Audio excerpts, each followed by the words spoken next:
Kagyari naman ang mga pabalo namon sa inyo sa sininga weekend. Makahilidlaw ang makita nga may train nga ginapadalagan sang steam engine ang nagabutong sa mga bagon nga may karga nga tubo. Matapos ang 25 ka tuig, liwat ini ginbuhi sang Hawaiian Philippine Central. Ugaling limitado lang ang mga hasyenda ang iya malapot. Ini na lang ang nagapabilin nga steam engine train nga nagagana sa Negros nga ginakargahan sang tubo. Upod kita sa trip ni Romeo Subaldo, sakay sa ginatawag nga Iron Dinosaur, buwas sa tripping ni Ruming.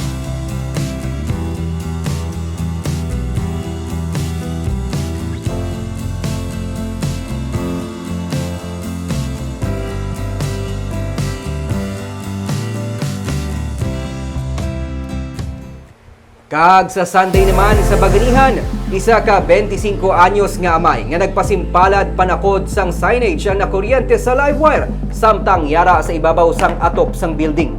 Peligrosong sitwasyon pero gintinguan siya nga maluwas sang katapos ang Special Rescue Force ang DFP kag pila pa ka mga volunteers ang mga eksena sa pagsalbar sang kabuhi sang biktima sa episode sang Baganihan.